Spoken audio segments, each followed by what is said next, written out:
Hello friends, welcome to Dhrona Academy. நம்ம இன்னைக்கு இந்த வீடியோ பதிவில் என்ன தலைப்பை பத்தி பார்க்க போறோம் அப்படின்னா மார்னிங் மேக்ஸ் 2.0 சீரிஸ்ல வந்து பாத்தீங்க அப்படின்னா ஒவ்வொரு பார்ட்லயும் வந்து நம்ம ஒரு 5 கணக்கு நம்ம வந்து பார்த்துட்டு வரோம்.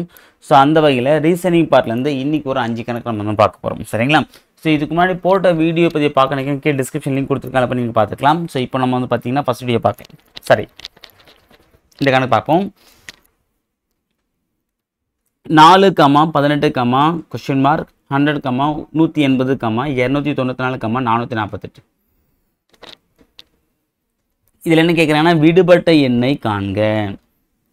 அப்போ விடுபட்ட இடத்துல வரக்கூடிய எண் என்னன்றதை நம்ம வந்து கண்டுபிடிக்கும். ஓகேவா? ஸோ இது முன்னாடி வந்து பார்த்தீங்கன்னா அடுத்த எண், பொருந்தாத எண், விடுபட்ட எண். ஸோ இந்த 3 ஆங்கிளில் தான் கொஸ்டின் கேட்பாங்க அப்படின்றத நம்ம வந்து முன்கூட்டியே வந்து பார்த்துருந்தோம். ஸோ அப்போது நம்ம நம்பர்ஸ் கொடுக்கணும் என்ன சொல்லியிருந்தேன், ஃபஸ்ட்டு வந்து ஏறு வரிசையா இறங்கு வரிசையா. இப்போ ஏறு வரிசை, அடுத்தது ஸ்கொயர் நம்பரா கியூப் நம்பரா கூட்டியிருக்காங்களா பெருக்கிருக்காங்களா. ஓகேவா? ஸோ இந்த தொடர்பு வரைக்கும் என்ன பண்ணியிருக்காங்க அப்படின்னா ஸ்கொயர் நம்பரை பெருக்கியிருக்காங்க. ஓகேவா? ஸோ இப்போ 4ன்றது ஒரு ஸ்கொயர் நம்பர் தான். ஓகேவா? அப்போ 4ன்றது பார்த்தீங்க அப்படின்னா 4 கொஸ்டின் மார்க் 100, 180, 294, 448.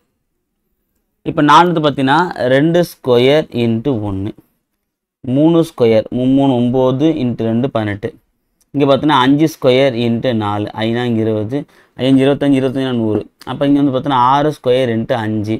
அப்போது ஸ்கொயர் நம்பர் அதுக்கு அடுத்து அதை விட கம்மியாக இருக்கக்கூடிய ஒரு நம்பரை பெருக்கியிருக்காங்க. ஓகேவா?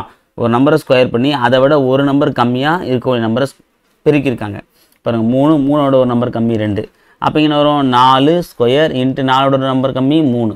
அப்போது நன்னாங்க 16, 16 2 3 6 18 8 1 1 3 4 48. ஸோ அப்போ அந்த விடுபட்ட என்னது 48, ஆன்சர் ஆப்ஷன் ஏ. அவ்வளோதான்பா. அடுத்த கணக்கு பார்க்கலாம். ஏன்னா நான் சீக்கிரம் முடிக்கிறேன் அப்படின்னா ஆல்ரெடி நம்ம நம்பர்ஸ் வந்து ஒன்று பார்த்துட்டு தான் வரும். திருப்பி நான் முதலேருந்தே சொல்லிட்டு இருந்தேன் அப்படின்னா டைம் தான் வேஸ்ட் ஆகும். சரிங்களா?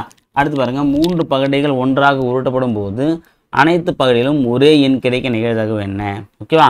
இப்போ ஒரு பகடை உருட்டுறாங்க அப்படின்னா மொத்தம் 6 நிகழ்வுகள். அதாவது 1 2 விழாம், 1 விழாம், 2 விழாம், 3 விழாம், 4 விழாம், 5 விழாம், 6 விழாம். ஓகே, மொத்தம் 6 வாய்ப்பு இருக்குது. இதுவே 2 பகடை அப்படின்னா மொத்தம் 6 இன்ட்டு 6 36 வாய்ப்பு. அதாவது 1, 1, 1, 2 அப்படின்னு போயிட்டே இருக்கும். அது 6, 6 வரைக்கும் வரும். மொத்தமாக 36 நம்பர் இருக்கும்.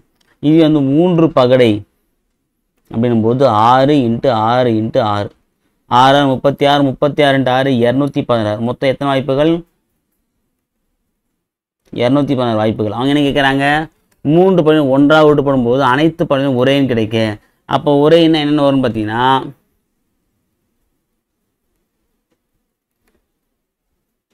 1, 1, 1, 2, 2, 2, 3, 3, 3. ஏன்னா 3 படம் ஒரே நம்பர் வேணுமா? அப்புறம் 4, 4, 4, 5, 5, 5, 6, 6, 6.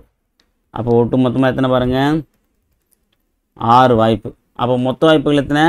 216. அதில் நமக்கு தேவையான வாய்ப்பு அப்போ என்ன பண்ணணும் அப்படின்னா கீழே மொத்த வாய்ப்பு பண்ணணும், மேலே தேவையான வாய்ப்பு 1/6, இங்கே 36, 216. அப்போ 1/36. ஸோ 3 பகடையை வச்சு இந்த ஒரே ஒரு கணக்கு தான் ரிப்பீட்டாக கேட்க முடியும். ஸோ இதுக்கு ஆன்சர் வந்து பார்த்தீங்கன்னா 1/36 தான் ஆன்சர்.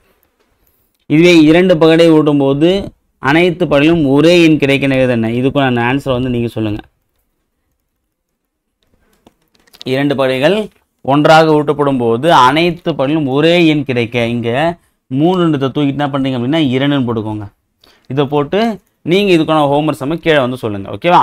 இப்போ 3 படி என்ன வரும்? 1/36. அடுத்து பார்க்கலாம். GDR BMP D45 வினா குறியீட்ட பதிலாக வரும் தொடர் என்ன? அதாவது ஒரு பெரிய தொடர் வரிசை கொடுத்துட்டாங்க. ஓகேவா? ஸோ இந்த தொடர் வரிசையோட தொடர்படுத்தி தான் இந்த 3 சீரீஸ் வந்து கொடுத்துருக்காங்க. 4வது அந்த 3 என்னன்னு கேட்டிருக்காங்க. ஓகேவா? இப்போது இந்த GDR எடுத்து இந்த இடத்துல இருக்கான்றத ஒரு செக் பண்ணி பார்க்கலாம். இங்கே G இருக்குது, இங்கே D இருக்குது, இங்கே R இருக்குது. அடுத்து BMP பார்க்கலாம். BMP வந்து பார்த்தீங்கன்னா இப்போ பி இங்கே இருக்குது, எம் இங்கே இருக்குது, பி இங்கே இருக்குது. அடுத்து பாருங்கள் D4 5 D இதோ இருக்குது D4 5. ஸோ அப்போ என்னென்னா இங்கே ஒன்று விட்டு ஒரு நம்பர், இங்கே அதுக்கு முன்னாடி இருக்கிற நம்பர் போட்டிருக்காங்க. இப்போ நம்ம இது வரைக்கும் பார்த்தாச்சு, டி வரைக்கும் பார்த்தாச்சு. அப்போ அடுத்து நான் வரோம் அப்படின்னு பார்த்தீங்கன்னா இங்கே ஜி அடுத்து பார்த்தீங்கன்னா பி அடுத்து டி, அதுக்கப்புறம் எம்முக்கு ஒன்று விட்டு நம்பர் வரும் என், இங்கே முன்னாடி என்ன வரும் 5க்கு முன்னாடி கியூ. அப்போ எம்என் கியூ இருக்கா பாருங்கள், இதுக்கு ஆன்சர் ஆப்ஷன் ஏ தான் ஆன்சர். அவ்வளோதான். ஓகேவா? அப்போ கொடுக்கப்பட்டதை நம்ம வந்து யோசிச்சு பார்த்தாலே ஆன்சர் வந்து ஈஸியாக போட்டுற முடியும். ஓகேவா? அடுத்த கணக்கு பாருங்கள். ஒரு பின்னத்தில் தொகுதியை 50% அதிகரித்தும் பகுதியை 20% குறைத்தால் அந்த பின்னமானது 3/5 மாறுகிறது எனில் அந்த பின்னத்தை காண்க. ஓகேவா? இப்போ எக்ஸாம்பிள் வந்து பார்த்தீங்க அப்படின்னா, இப்போ எக்ஸு ஒய் அப்படின்ற ஒரு பின்னம் இருக்குன்னு வச்சுக்கலாமே, மேலே எக்ஸு கீழே ஒய். ஓகேவா? ஸோ இது வந்து பார்த்தீங்கன்னா 100% வச்சுப்போம், இதுவும் 100% வச்சுக்கலாம். ஸோ இதை என்ன பண்ணுறாங்கன்னா மேலே 50% அதிகரிக்கிறாங்க. எதுனா தொகுதினா மேலே இதில் வந்து 50% இன்க்ரீஸ் பண்ணுறாங்க. பகுதியில் என்ன பண்ணுறாங்க, சரி கூட்டல் கழிச்சல். இங்கே வந்து பார்த்தோன்னா 20% வந்து பார்த்தோன்னா குறைக்கிறாங்க. அப்போ குறைச்சா வரும் x into 100 + 50 150% by y into 80%. 80 வரும், ஏன்னா 100ல் 20 போச்சுன்னா 80. இது என்ன தான் 150% பார்த்தீங்கன்னா 3/5 மாறுதுன்றாங்க. அப்போது அந்த பின்னம் என்னன்னு கேட்குறேன். அப்போ நம்ம எக்ஸ் ஒய் தானே தேவை. அப்போ x/y = 3/5 இன்ட்டு இந்த 150/80 ஈக்குவல் போச்சுன்னா மேலே போயிடும். அப்போ 80/150 மாறிடும். அடிச்சு அப்படின்னா 0க்கு 0 காலி, 4 3 3 I 3 5 மீதியால் தான். அப்போ 8/25.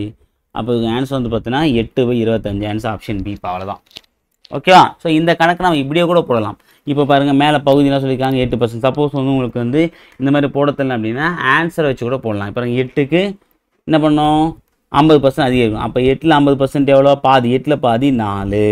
அது இங்கே என்ன வரும் 25. 20% அப்போ 20% அப்படிங்கும்போது பார்த்தீங்கன்னா 0 0 1 5 1 5 25. அப்போ 5. ஓகே, அப்போ 5 என்ன பண்ணோம் 25ல் 5 போச்சுன்னா 20. 8 4 + 8 = 16. ஆச்சுன்னா சரி 12. ஆச்சுன்னா 3 நாங்க 12 ஐநாங்கிறது 3/5 வருதா, இது வரைக்கும் பாருங்கள். அப்போ நம்ம போட்ட ஆன்சர் கரெக்ட். அவ்வளோதான், முடிஞ்சு போச்சு. ஓகேவா? ஸோ செக் பண்ணி பார்த்துக்கலாம். சப்போஸ் வந்து இந்த மாதிரி மெத்தடில் போட தெரியல அப்படின்னாலும் நம்ம ஆப்ஷனை பேஸ் பண்ணி அவங்க கொடுத்தது நம்ம அப்படியே சப்ஸ்டிட் பண்ண போகிறோம். ஆன்சர் வரப்போகுது. ஓகேவா? அடுத்தது பார்க்கலாம். 2 அடுத்தடுத்த ஒற்றைப்படை எண்களின் கூடுதல் 200 எனில் அவ்வெண்களை காண்க. இது ரொம்ப சிம்பிளான கணக்கு தான். இந்த கணக்கு ஏன் நான் வந்து இதில் வச்சேன் அப்படின்னா, இந்த மாதிரியான கணக்கும் எக்ஸாமில் கேட்குறாங்க. ஓகேவா? இது ரொம்ப சிம்பிளான கணக்கு தான். ஸோ இந்த கணக்கு நான் இப்போ உங்களுக்கு வைக்கிறதுக்கு காரணம் என்ன, சரி இது கூட எனக்கு தெரியாத நம்ம யோசிக்கலாம். இது என்ன அப்படின்னா, இப்போது சில பேருக்கு வந்து கணக்குனாலே கஷ்டமாக இருக்கும். ஓகேவா? சார் எல்லாமே கஷ்டமான கணக்கே கேட்குறாங்க, எக்ஸாம் ஈஸியான கணக்கே கேட்க மாட்டுறாங்க அப்படின்ற ஒரு பயம் இருக்கும். சரியா? ஸோ அவங்க எல்லாருமே வந்து பார்த்தீங்கன்னா இந்த கணக்கை பொறுத்த வரைக்கும் தெரிஞ்ச ஒரு விஷயம் என்னென்னா, இது ரொம்ப சிம்பிளான கணக்கு. அப்போ எக்ஸாமில் இந்த மாதிரியான கணக்கை கூட கேட்குறாங்க. ஸோ அப்போது இப்போ ஒரு எக்ஸாம் அப்படின்னா அதில் கஷ்டமான கணக்கு தான் கேட்குன்ற அவசியம் கிடையாது, ஈஸியான கணக்கு தான் கேட்குன்ற எந்த கட்டாயமும் கிடையாது. ஓகேவா? அப்போ கஷ்டம் ஈஸி எல்லாமே கலந்துருக்கும். நம்ம புரிஞ்சிருந்த விதத்தை பொறுத்து தான் அந்த கணக்கு மார்க் நமக்கு கிடைக்கும். சரியா? 2 அடுத்தடுத்த ஒற்றைப்படை எண்களாம்பா. அப்போ அடுத்தடுத்த ஒற்றைப்படை எண்கள் அப்படின்னு பார்த்தீங்கன்னா, இப்போ 91க்கு அடுத்து வந்து பார்த்தீங்கன்னா 93 தான் ஒற்றைப்படை எண். 91க்கு அடுத்த ஒற்றைப்படை என்னது 93. அப்போ இது வராது. 97க்கு அடுத்த ஒற்றைப்படை எண் 99, அதுவும் வராது. 95க்கு அடுத்த ஒற்றைப்படை எண் வந்து 97, அப்போ இதுவும் வராது. அப்போ பாருங்க 99க்கு அடுத்த ஒற்றைப்படை வந்து பார்த்தா 101 தான், ரெண்டுத்தையும் கூட்டினா 200 தான். அப்போ ஆன்சர் கரெக்ட். சரி தான், அவ்வளோதான். இது ஒரு பெரிய கணக்கே கிடையாது. ஆனால் இதை நான் வச்சுட்டு காரணம் என்ன, இந்த மாதிரியான கணக்கும் எக்ஸாமில் கேட்குறாங்க. ஸோ அப்போ ஒரு பாசிட்டிவ் தாட்டோட எக்ஸாம் அட்டன் பண்ணுறதுக்காக தான் நான் கொடுத்துருக்கோம். சரிங்களா? சரி, ஓகே ஃப்ரெண்ட்ஸ், தேங்க்யூ.